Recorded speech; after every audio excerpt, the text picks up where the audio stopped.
Welcome to Lisa's Stamp Studio. My name is Lisa Curcio. Today is Monday, June 21st, and the year is 2021.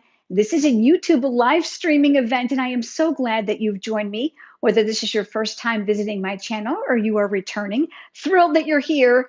Tonight, we are going to make an easy twist and pop fun fold card that has a baby theme. But don't worry, because if you don't need a baby card, I've got several other samples to share with you with varying themes to give you lots and lots of ideas. In addition to that, I'm going to be teaching this card, Twist and Pop, with two different options. And here is the best part. You're going to be able to find a link down in the video description when tonight's live stream is over. That's going to lead you over to this. This is the project sheet that has all the cutting dimensions and the supplies that I'm going to be using. Now I'm flipping to this page because this is the biggie. I have a photo template for you there of the three pieces that make up this fun fold card, and you're not going to want to miss making this easy twist and pop card yourself. Now, some of you have told me that you've made this card before and you've struggled. And trust me when I tell you, I did too. But guess what? I'm simplifying it. And all those things are going to be no longer valid, and you're going to be able to make this at home, I promise. Now, a couple things before we get started. First, I would love to interact with you through my moderator, and I want to make sure that you get to meet her. Her name is Gina Hawley. You'll see her name here in blue, and if you look closely, you'll see her last name is the same as mine. She is my daughter. She is also the sales and marketing director here at Lisa's Stamp Studio, and she does a fantastic job of answering your questions and providing links. Gina has been stamping as long as I have, and that's 23 years. She had no choice. So she's more than versed to be able to answer your questions for you. In addition to that, we would love to have you comment, because I come back and I read every single one. Now, I'm not going to be able to reply to each of you during tonight's live stream because, frankly, you've come here to watch me stamp and there's no way to keep up. That's why Gina's here, but I do come back and I read them. If you want to chat, you're going to need to log into your YouTube account, which is your Gmail address. That is a requirement of YouTube, not of Lisa's Stamp Studio. I think we're all set. I'm going to go ahead and pivot the camera down. I'm going to get you zoomed in, and then we're getting ready to stamp. Here we go. If you would do me a favor tonight when the video is over, I would love it if you would share it with your crafting friends and on social media. That's like the highest compliment you can pay me, as well as giving it a thumbs up right here on YouTube. I don't want to forget this, so I am going to show it to you first. June 24th, mark your calendar. Stampin' Up! Has just announced a 24-hour, one-day free shipping. I always say if it's free, it's for me. That's for sure. So this is a great time to stock up on those last chance products that are on the retired list for the current mini catalog, as well as scooping up those things that have been on your wish list that are from the new catalog. So don't forget that June 24th. Here's the best part. I provide lots of exclusive ordering rewards here at Lisa's Stamp Studio. Just head over to my website and the rewards tab is right there next to shop. Now, like I said, I've got a template for you in the project sheet that you're going to be able to download when the live stream is over. It's not there yet, but I'm going to use my paper trimmer. There's a clear guide here, which is going to be really important and going to make things a lot easier for you tonight if you have one of these. You can get these in my online store. Scoring blade and cutting blade. They navigate up and down out of the way, which makes this super duper user friendly. You are going to love this. Let's start with the card base. This probably looks very familiar if you're already a paper crafter. This is 4 1/4 by 11, and all we're going to do is score this in half. And of course, at 11, that would be 5 1/2 inches. So I'm going to go ahead and I'm going to line it up here. Nice straight ledge because Lisa can't do anything straight. So that's really, really helpful for me. So we've got that card base. So we're going to put that aside for just now. Next, we have a smaller piece, and this is actually size to 3 inches by 8 inches. Now, you might recall in the beginning that I had told you that I've got a couple options for you. I've got other samples for you too, so make sure you hang with me to the end of the stream. This mechanism, regardless of the option, is the same, and I'm calling this the mechanism because this is the part that's going to get the score lines so that this is going to make that easy twist and pop fun fold baby card, okay? Couple things I want you to do is I want you to start off with a pencil, and I love this one, and I get lots and lots of comments about it. So let me just start by telling you, I am not endorsed by Bic, but you're going to be able to find a link for this in my craft room favorites. So oftentimes there are products I use here in the Stamp Studio that I don't sell in my online store, but I do have affiliate links there for you to make it really easy for you to get this. This Bic mechanical pencil has the softest lead ever, and that eraser erases like nobody's business. I love this in the studio. Head over to lisastampstudio.com. You're going to click on shop and then craft room favorites. We are going to make a couple marks on here. And the easiest way to do this is right through your trimmer. Now I'm going to bring you in a little bit closer because I want to make sure that you get a really good vantage point. I'm going to close that clear guide, and you can see that little black strip right here. That is where the blade would typically travel, but because I am using a mechanical pencil, that's going to fit in there. Keep in mind, you can always extend the lead. We're going to do 2 score lines, or actually we're going to make 2 little marks. The first one is at 2.5 inches. So I'm going to line that up here at the top at the 2.5 inch mark. And I'm going to take my pencil and I make a little mark there and a little mark here, top and bottom. Now what I'm going to do is I'm going to slide over to 5.5 inches, and I'm going to do that right across here at the top. Again, that straight edge really makes my life easy. And we're going to do a little mark here and a little mark there. Okay, that's all the marking there is, nice and easy. Now what we're going to do is we're going to turn this and we're going to rotate it. So now it's vertical, it's long. And we are going to score this in half. Now remember I said this is 3 inches by 8 inches. So half of 3 inches is 1.5. So I'm going to line it up at the 1.5 inch mark. And I'm just going to make sure it's straight across the top. And we are going to score this. Okay, really simple. Now I'm going to hold it up kind of close so you can see it. There's that score line down the center, and we've got our tick marks here and here. All we're going to do is connect the dots. We're going to score from here to here and from here to here. I love this trimmer because I can do it on here and I don't have to worry about shifting a ruler. If you don't have a trimmer with a clear cutting guide, please keep in mind you can use a ruler to do this. So what I'm going to do is I'm going to close this and I'm going to navigate this. I'm hoping it's all going to fit in your screen. I might have to move out a little bit. And I'm looking here through that clear cutting guide to line up that first pencil mark, and down here at the bottom for the second pencil mark. And again, I'm trying to stay inside your camera view and keep my old head out of the camera. And then I'm going to score right down here. Okay, so we've got our first angle. And then I'm just going to pivot this and we're going to do the exact same thing. And this is going to create an X. This is going to create that twist and pop. That's the mechanism needed for this fun fold card. This is honestly the most complicated part, and this is not hard at all. All right, so there we go. We've got our mechanism.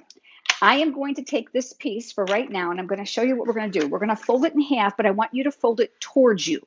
This is what we call a mountain fold. So it's going to come towards you. You're going to see here that we have the X. I want you to crease up on half of it like this, and then take your bone folder and go over that. And then we're going to go the other way, and then crease up, and then go over it with your bone folder. Whenever you are doing a fun fold card, you want to reinforce those score lines. That's really, really important so that your mechanism is going to move really well. I'm going to use that eraser that I've been bragging about. And let's go ahead and erase that here. Typically, these are not going to show, but I always like to erase them just in case someone's peeking, looking behind, trying to figure out how I made the card. All right, so there we go. We've got our mechanism. We've got our base. Now we have one more piece here. And this is a strip of cardstock. I cut this one as option 1 in your project sheet. And this is 3 inches by 9 inches. And I'm going to do several score lines vertically, nice and simple. There is an option 2 that makes this a little bit longer, which means these are going to be a little bit deeper. And that will make more sense as I show you the other alternatives that are part of tonight's live stream. So we're going to come back to here. And we are going to open up that trimmer and we're going to do that first score line at 2.25 inch. So again, using that ledge to my advantage, we've got 2.25. I'm sliding over to 4.5 and we're going to score. And then we're going to open this up. Love that. So if you are a scrapbooker, you don't have to worry about running out of space. This goes all the way up just past 17 inches. And we're going to go to 6.75 inch. And I know I'm just outside your camera view. 6.75. I'm lining that up and we're going to score again. That's it. Now it's just a matter of assembling. I'm just going to stick that off to the side. This piece of paper has a score line right in the center. You're going to crease it towards you. Again, another mountain fold. You are going to take your bone folder to it so it's well reinforced. These 2 outside score lines are going to fold in. And then you're going to go over those as well. So when this is all done, it kind of looks like a W, a little upside down W, but you get it. This is going to be the pop to the twist. All right, so now what we're going to do is we're going to start putting these pieces together, and it's not difficult, so just hang with me. Remember, if you are recreating this at home, the best part is that you can stop and start at your own pace. Now, this was the card base, and what we're going to do first is we're going to add some designer series paper, and that's going to be important before you start putting in the mechanism.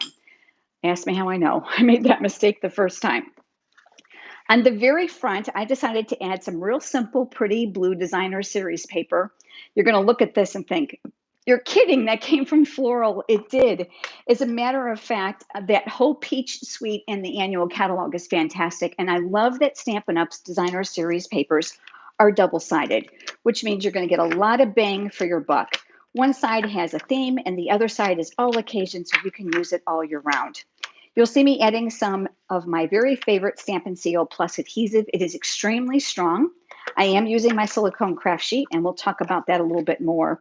This is going to get adhered center on the front of this. So I kind of like to hover over it just to look at the top and the bottom and the sides to make it as even as possible.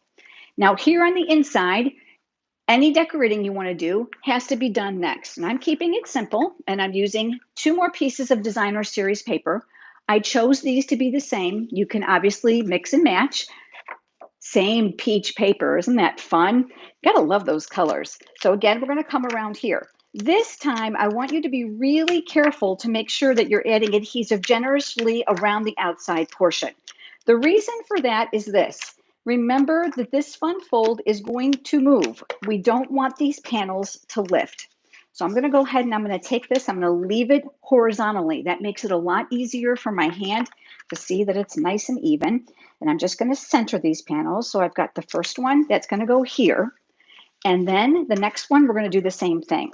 Now, the silicone craft sheet is one of my very beloved tools here in the studio. You'll be able to find it in my online store because adhesive, liquid glue, and hot glue will not stick to it, which means if I get a little zealous with the adhesive, it won't fall on my work surface and make that real sticky all night long.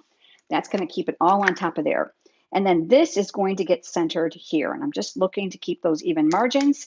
And then we're going to tack that down. And then we're going to close this up and give that a good press. So front and sides. So far, so good. Let's move over to that mechanism. You'll recall this piece. Remember we made that mountain fold and we've got those other pieces here? Well, look what happens. If you pull it together, you'll see that the 2 peaks along this horizontal area come up. And you see how there's a triangle here and a triangle here? Okay, watch how this is going to fold. This is going to come together. You see these ends here? So one more time from this side, I'm bringing them together to bring a peak. All you're going to do then is you're just going to look here on your surface and you're going to flatten it. Super easy. It's going to do all the work for you because we scored it. Go over those score lines with your bone folder. Again, super important with fun fold cards. This now is going to go on the inside of the card base. Now, I have tried adhesive, does not work well. Remember, this is going to twist and pop. It's a fun fold card, so we have to be really cognizant about the adhesives we're going to use. You all know how much I love glue. If you're here new to my channel, I don't like liquid glue. I'm messy. So I tend not to use it unless I have to, but I will tell you that the multi-purpose liquid glue is fantastic because it dries quickly and it's strong. Now I keep it in my little glue holder, so the glue is always predominantly at the top. This is another craft room favorite on my website. But I'm going to bring in that silicone craft sheet because like I said, I'm messy when it comes to glue. So this is going to catch any mess and not make it all sticky and gunky here. So let's go ahead and start by giving that a little shake. And I'm going to open up the cap and I am going to get it started right here in the corner of my silicone craft sheet because there is absolutely nothing worse than you get a whole glob at one time. That happens to me a lot. So what I'm going to do now is I'm going to take that tip and I'm going to add a little glue here. Now, I don't want it too thick because, you know, glue spreads. And this is probably one reason I'm not really good with it is because I get to use too much of it. You don't want this to ooze out the sides. So we're going to come close, but not too close. And you want to make sure you get down there in those corners. All right, now that this side is down, we're going to flip this Here is the seam of the card. That point, you are going to look visually, and you're going to put it in the center of that base of the card. So this is right here at the crease. I'm looking here and here to see if it's about equal. I'm not even going to bother measuring. That's too much work. And then when I think it's good, I'm just going to give it a really good push. The nice thing about the liquid glue is you have a little bit of shimmy room. You can move a little right, a little left to try to get it just right. Now, this is going to be pressed down and you're going to hold it in place. We are going to add more glue here. Let me show you the easiest way. Get it started again, because I can't stand glue clumps. And then I'm going to work in the middle in case it comes out too strong. And I'm using that tip to actually move it. And I'm coming across here, not working too close. And I'm spreading it so it's thinner. Now what I'm going to do is I am going to take the cover of my card, watch, and we are just going to shut it. That's it. No trying to flip it over and realign it. That's way too much work. So we're just going to press. We're just going to do this for a couple seconds just to get great adhesion between the top and the bottom flaps. And then what we're going to do is cap this, and I'm going to put this off to the side because open glue with me is always a messy thing. Now let me show you. Do you see here? This is the mechanism that's going to hold the cardstock. This is the secret to an easy twist and pop card. Okay, let's move on to the strip that's going to go here so that I can show you how this all goes together. All right, you'll recall that we had this upside down W, okay? We are going to decorate these panels. So let's do a little bit of that fun part first right now. I'm gonna move over to some squares of white cardstock. I'm not going to do anything too fancy because really the whole pizzazz is the card, but just think of the things you can make. Now I'm adding some grid paper underneath me to protect my work surface, and I'm going to bring in some crumb cake ink, and I am bringing in this image. Now you might look at this saying, what is that? Well, this comes from a really fun baby stamp set called All for Baby, and I have had so much fun with this. Look at these images. This is what we call a distinctive stamp, which means the images look more like a photograph and they have density inside the images when you stamp them than they do like regular rubber stamped images, which makes this super fun to use. But it's even more fun to use when you got these, the coordinating baby clothes dies. Now I've pulled some out. We're going to use some of those, but these can be bought together as a bundle. The bundle will save you 10% and you get both. And you're going to want one because you're going to get the other. That's for sure. This is the baby clothes line because, you know, if you've ever had kids, you know how much laundry they go through, right? Now I'm going to stamp this here and I'm going to leave a little room at the top and we're just going to press. Photopolymer is wonderful because it's clear, which means you can see where you're going. Believe it or not, there's little clothespins too. Look at this. So I'm going to ink those up. And I love photopolymer because it actually turns the color of the ink and you can see where you're going. So let's go ahead and let's put those clothespins. Well, do you want to do it? I think I'm going to do it this way. Let's go ahead and add those here. I know on my original card, I think I did the clothespins a little bit higher. Just depends what kind of hanging mood you're in, right? I'm going to go ahead and leave that crumb cake ink open for just a moment. And I'm going to bring in a scrap piece of white cardstock here. And there's that teddy bear image that I could not resist. Wait till you see how this stamps. We are going to ink this up. And first glance, you might think, well, that's going to be one big ugly blob. Oh, it's not. Do you see it? Look. When you stamp it, you're going to get automatically all those little highlights, light and dark areas from this image. It is fantastic. I love that. So next to that, we've got a little bit more room. So I'm going to switch over to soft sea foam, which I think is just like the prettiest baby green ever. And I've pulled out another image from that stamp set. And this is a little onesie. Do you see the stripes in this? This is going to come alive a little bit more when we ink it up. And then we are going to stamp that here, right next to it. And then look, again, we have that really distinctive look in the images that does all the shading and all the work for you. So if you're not a fan of coloring, these are the kind of stamps that you really are going to love. Now, the great thing about these is they have dies. So let me pull those out because I want to show you what we're going to do. We've got a die here for the onesie, and we've got a die here for the teddy bear. Do you see it?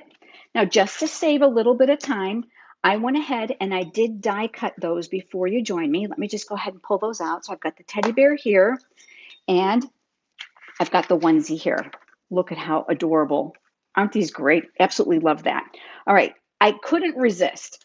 I had to have one of the little tiny hangers because you want to hang your clothes on a hanger, right? So I took a scrap piece of crumb cake cardstock and I took the little hanger die. Look at this. And I die cut myself a little hanger, which gave me this. Is this not precious? Okay. Now what we're going to do is we're going to start by putting some of these together, but I've got a couple more panels for this card that we've got to get suited. So let's go ahead and go back to those. The first one is this. I've got an area here when I want to stamp a greeting. So I'm going to use the balmy blue ink, and that's the one thing about Stampin' Up! Products I love is the color coordination. So there's no guesswork on what matches. This is all from that same stamp set. It says little hands, little feet, big love. So let's go ahead and ink that up. And I'm going to stamp that right here in the middle. And then I'm going to do one more panel, and I have another one here. And this is where I'm going to actually stamp the sentiment. And this one says, hello, little one. Now keep in mind, baby girl, baby boy, change up your colors. You're all set. Wouldn't this even be great for twins? I'm moving this one up a little bit. And the reason I'm doing that is I want to save a little bit of room there for me to sign it. You are probably going to want to do that now while you're making your card, because remember, this is going to twist and then pop, so it won't be perfectly flat. Now let's go over to another piece that I have here. And I decided to add a little color here at the bottom because I wanted to bring some continuity to my card. I'm bringing in the alcohol-based Stampin' Blends marker. This is also in the soft seafoam. Absolutely, positively matches that ink and, of course, cardstock and designer series paper. There's that color coordination at its best. But what I'm going to do now is I'm going to add a little bit of grid paper underneath here, if I can find what I did with it. I have stuff everywhere. Do you guys craft like that too? Here it is. And I'm going to add a little color here at the base. So I'm going to use the thick end, which is designated here by the lines, and I'm going to swipe on some color here at the bottom. I am no artist. I'm just scribbling it on there. Nothing fancy. On this panel is where I decided to add that teddy bear. So I've got my little teddy bear here, and I'm going to flip that over, and I'm going to add some dimensionals to the back side. So I'm going to go here, here, and here. I am a big fan of centering those dimensionals because I want to make sure that my card is going to hold up if I'm going to mail it. Now let's talk about mailing. This card, because of the layers I've placed on it, is going to be thicker than normal. So it's going to need a little extra postage, but in my opinion, it's totally worth it. Now these dies also have the cutest, littlest heart. Look at this. There's even a star in there. So I did that ahead of time just to save a little bit of time. And look, do you see I used that scrap of designer series paper for when I cut the panels for the front? I decided that would be put to good use. So I'm going to flip that upside down, and believe it or not, we've got mini dimensionals here. I love that take your pick tool. That's like my third hand. We'll place that there. We'll take off that little paper backing. And this, of course, it has to go right here because it's your teddy bear. It's so cute. So I've got my panels. Remember this one with the clothesline? I'm going to come back to this one now. I'm going to move that grid paper out of the way so it's easier for you to see. And here is where I'm going to assemble this onesie. Remember I told you I wasn't a big fan of liquid glue because I'm too messy? Well, I'm going to prove it. So what I'm going to do now is I'm going to take my little onesie and I'm going to flip that over right here on my silicone craft sheet. I'm going to turn this to my advantage, and I am taking my adhesive and I'm adding a little adhesive here and here on my shoulders and a little bit here. This comes out in tiny tabs, which makes it really easy for me to get it into some smaller areas. And then I'm going to just hang up my onesie. So I'm going to put that right here, and I'm going to tack that down, and then we're going to flip that over, and then we're going to add our dimensionals. Now, whenever you've used a small amount of adhesive, like I've had here because I've cheated, use these to your advantage. Anchor down those areas you added glue to so that they're well secured. I didn't add that adhesive thinking it was going to hold this whole thing down, that's for sure. But I know my dimensionals will do the work. And again, I'm very cognizant of balancing out the image because I don't want this to come out lopsided. Again, using that take your pick tool with that paper piercing tool attachment, that helps me get all those little tiny backings off, except for this one. And then we are going to add this to the clothesline. So I've got this one here, and I am going to add him just like so. You know what? I think I was going to add this one to the front. Yep. No, I got another one for the front. Let's go ahead and add this one here. Oh my gosh, is this not adorable or what? Okay. Now what we're going to do is we're going to add these to some cardstock because I want to bring that color continuity together once again, and then we're going to put this whole card together. So back to the silicone craft sheet, all we're going to do is we're going to flip this over. Now remember, that's a little bumpy, so I'm going to work a little bit around the outside, and I'm going to add that to the soft seafoam cardstock, and I'm just looking for that little tiny border here. And then I've got one of my greetings, the hello little one, and we're going to do the exact same thing here.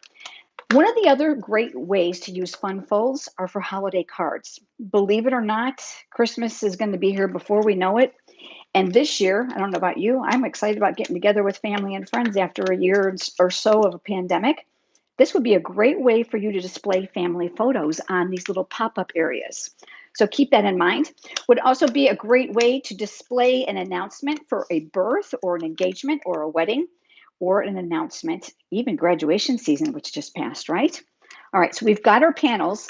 Let's go ahead now and let's work that here on the pop-out part.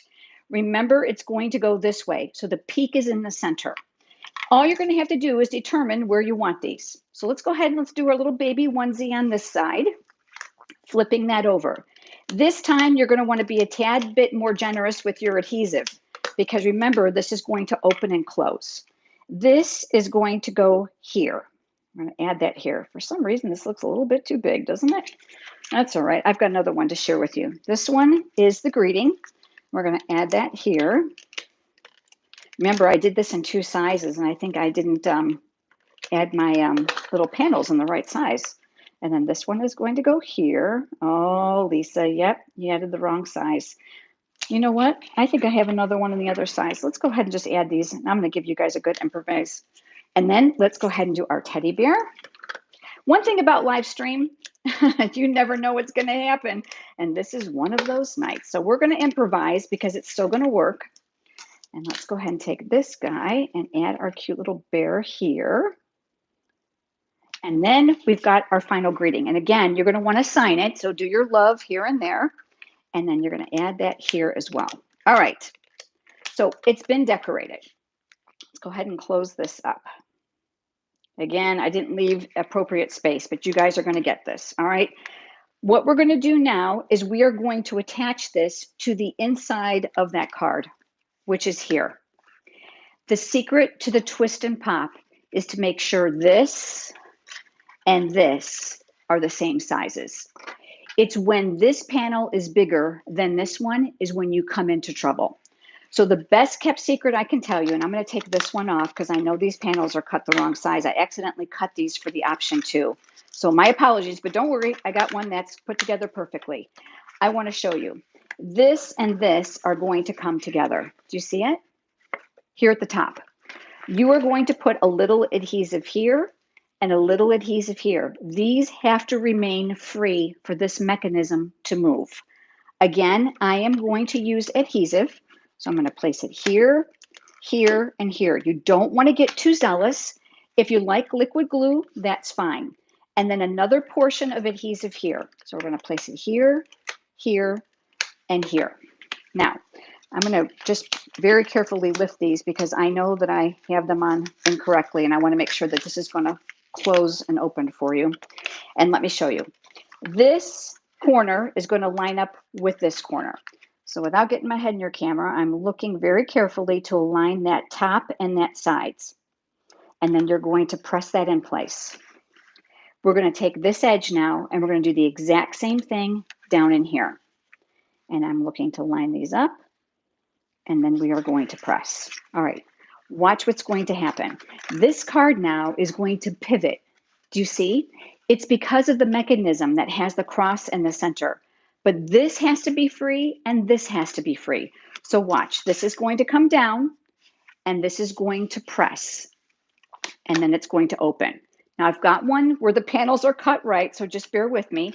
But let's talk about the outside, because I think that the outside is really important to the inside presentation of your card. And I've got something really fun I wanted to share with you.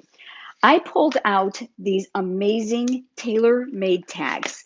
And I have really enjoyed these because sometimes I have a wide area on the front of my card and I'm not quite sure what to put there. And you can build on top of these, which means you chew up a little bit of background. You've got a couple different styles. They come in graduated sizes, which is fantastic if you want to layer them. Now, I did this before you joined me, which gave me this. Now, I also decided to go ahead and die cut another little onesie, and I did that from just a solid die and a piece of designer series paper. So the great thing about these dies is if you want to die cut your onesie, you can, or you can stamp and die cut. So I did that here. So I've got my little onesie here. My original one was on a hanger. This one won't be, so you have a little bit of a variation here tonight. But I want to show you what I did with the ribbon. You're going to find this really, really intriguing. So again, you have your stitch die. So I want to make sure my stitching is going the right way. So let's go ahead and put a couple dimensionals there. And then I'm going to remove that paper backing. This is going to go here near the top. Now, before you joined me, I went ahead and I took the liberty of stamping myself another greeting, again, all from that same stamp set. And I loved this greeting, especially for twins. Isn't that fun? All right, so I'm going to move these pieces over for just a moment. And don't you worry, if you're like me and you've paper crafted for any amount of time, you're like, I'm not throwing those away. We're going to repurpose those. So when you're done with me tonight, I'm going to chop those down just a little tiny bit, and I'm going to get those on those panels. And let me show you how this card comes to life. This is going to get bordered on here, looking to leave a small margin. And then I'm going to flip this over and I'm going to do my dimensionals. But watch where I'm going to put this. I'm not going to work too closely to the edges. And again, I'm going to be very careful to balance them. We're going to take off that paper backing. And then this is going to go here. You don't want the dimensionals on the end because it's going to fall on the base of the card and there's going to be an elevation difference. But look at this. I can't stand threading a hole because the older I get, the harder it is. Anybody with me? So let me show you what I did. I took some grid paper to protect my work surface, and I also didn't want this ribbon white. So this is where the beauty of your Stampin' Blends alcohol-based markers come in. Now they come in a combination light and dark. You choose what you like. I'm going to go ahead and I'm going to use the dark one, and I am going to hold this. And I'm going to show you what I did. I went right over that ribbon. And I want you to see how I'm using the side of the brush and not the tip. I'm preserving that for other projects. The great thing about this crinkled seam binding is it's very thin and it automatically will color it all the way through. So that is exactly what I did, and it's going to dry extremely quickly. I made a little tiny bow right here, and I've got that all ready to go. And let's go ahead and take that now, and let's add our tag to the front, and let me show you how I have attached that bow. So I've got some dimensionals here and here, and then I've got a couple more here at the bottom. And then what we're going to do is take off those paper backings once again. And then this is going to go on the front of the card. I love to make the front of the card just like a little hint about what's going to be on the inside. Remember that bow? Easiest way is with a glue dot. So I'm going to peel that back. I'm going to take the bow to the glue dot. Don't try to do it the other way. Use your take your pick tool. Use that to your advantage, and that's going to go right over that hole. No one is going to know that you didn't thread it. Now let me show you something. Remember, this is going to pop and twist. But unfortunately, Lisa cut these the wrong size, so you got to love live because I made 6 of these before you guys joined me today. You ready? Here we go. Oh, can you just love this or what? Is this cute? Wait until you see the other cards. They also include an option 2 here because I made the panels a little bit different. So let me move this aside for you for just a moment, and let me bring in those other cards. Now I'm going to open this so that you can actually see the full view on this. We're going to weight that down just a little bit, and I'm going to bring in the next one. This one uses the stamp set called Peekaboo Farm. And I don't know a kid who would not love this. It's so cute. And of course, any designer series papers, any colors that you'd like, you are probably asking, how did you get 2 tones? Simple. The greeting for the stamp set is also photopolymer, meaning it's clear. So I inked half of the stamp at a time, being very careful not to breathe it over. And then ready? Are you look? Here we go. Bam! Do you see on this one, though, there is a difference. And let me hold it up so that you can see it. The peak on the peekaboo is deeper. Do you see how this comes out further than this one? This one is a bit shallower. I gave you the dimensions in the project sheet for both ways because I wanted you to be able to have variations. Again, the secret to the pop and twist to make it easy is to match up the strip corners so that you have no overhang. That is going to allow this to actually just fold right inside and then pop. So we've got these two. Now I've got one more, and this one has a really fun floral greeting. This is from the stamp set called In Symmetry. I use those really fun border dies right here with the designer series paper. I did emboss that greeting so it would really stand out. And this one is option one. And there you go. Oh, isn't that fun? But look how the designer paper here does the work. We've got just a little bit of stamping, a spot here for the greeting. Really not difficult at all. So that's going to fold in. Got to love those gems just to add a little bit of pizzazz. So there we go. So we have 3 easy twist and pop fun fold cards. I would love to know which one of these is your favorite. It's hard to get them all in your camera view. Let me go ahead and turn that camera around and give you some more information about the next live stream. Oh, I'm so sorry about the panels for that card, but I'm going to chop those up and finish that card as soon as we're done here. Please don't forget that free shipping is coming to you on June 24th, one day only. I offer exclusive and generous ordering rewards at lisastampstudio.com. Do me a favor, head over there to my website. And if you scroll down a little bit and it's your very first time visiting, you're going to get a pop-up to my newsletter and you're going to want to subscribe. First of all, it's no frills. Second of all, it's free. And I share a tutorial in that platform that I don't share anywhere else. And I would love to have you join us. I would also love you to check out my PDF tutorial library, which you'll find under the classes tab, because if you love tutorials, I got you covered. There are over 95 different tutorials there. I only charge $1 a page for all the photos, cutting dimensions, step-by-step instructions. Everything is there for you. Do me a favor and subscribe to my YouTube channel because you're not going to want to miss what's coming your way. I will be back with you next Monday. That is June 28th. It will be 8 p.m. Eastern Standard Time. I hope that you will be here with me. Gina, thanks for all your hard work moderating tonight, and thank you all for joining me. I look forward to seeing you next week. Have a great night.